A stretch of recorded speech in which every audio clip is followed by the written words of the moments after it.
Lilo and Stitch is one of my favorite movies. It's been one of my favorites, Disney movies for a long time. And I have a little kind of an indirect connection to Daveigh Chase,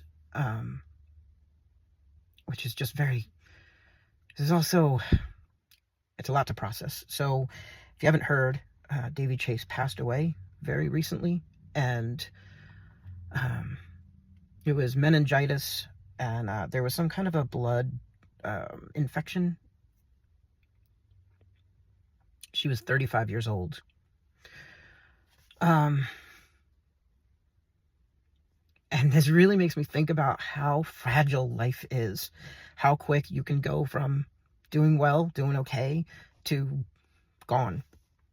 I do know that many years ago, I used to go to a convention, a horror movie convention, and it was run by it is still run by a really great guy named Dave, and I used to talk to him every time I went. I went like 10 years in a row, twice a year, almost every year. And one year, I had paid, among many other people, paid to go, and one of the things that we all paid for was to get an autograph and a photo with Daveigh Chase.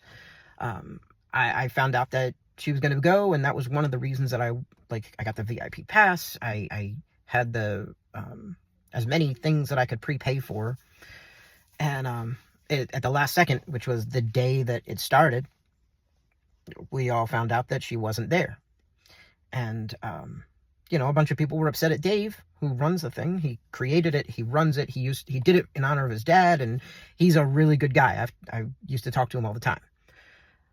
Well, obviously we were all upset because we all paid a decent amount of money to get Daveigh Chase's autograph, photos with her, or just whatever, get to meet her.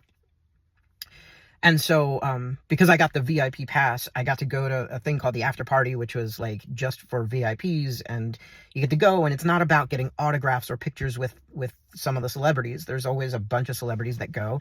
It's just about getting to know them, talk to them for a few minutes, or hang out.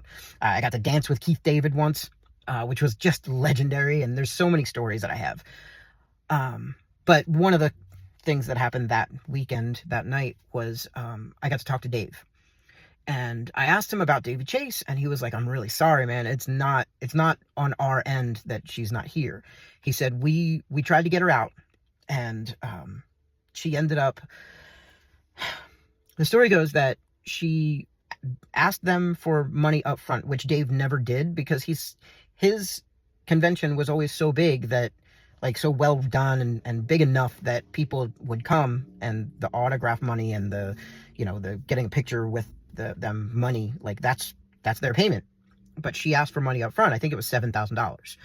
And he at first didn't want to do that because that's not what he does, and Dave isn't like a rich guy, and it's just literally him running the whole thing, and him and his family.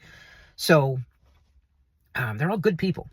So he ended up, through going back and forth, he ended up paying her $7,000 up front before she even came out. And she ended up, she didn't come a week before or a couple of days before like she was supposed to. Like, he paid for a flight for her to come out. She didn't show up.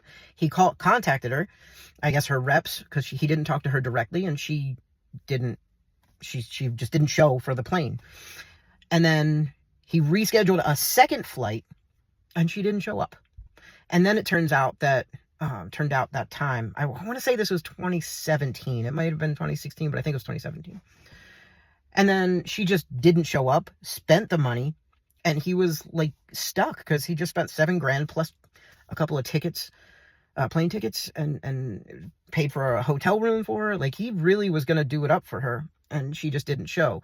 And he, at the event, was saying to me, I really don't want to ever do this. I hate having to confront someone, but I'm going to have to take it to court. And it ended, I know, I talked to Dave the next year, and it ended up, like, he won, of course. And it was just this whole big fight, and she just didn't, because she just didn't. Like, she was just carelessly not going. And it was a whole thing, and it was just it really put a hurt on this guy putting this convention together. I've also heard that she's had other run-ins with the law. She's had issues in her personal life, and I hope, like I said, this was around 2017. I hope that since then she found some kind of happiness, found something in her life that, I mean, I hate to see this because she was 35 and she was still a kid. I've heard some other things, and I'm sure you can look them up and things said about her and different rumors. So, I don't know what happened in her personal life, but I will say this. I am sorry to hear that she's gone. She was a big part of my childhood, just as I'm sure all of ours. I really feel for those around her because I'm sure that they're hurting right now, and we're all collectively hurting in the nostalgia rules community. So, in honor of Daveigh Chase and with my most love and condolence, nostalgia rules.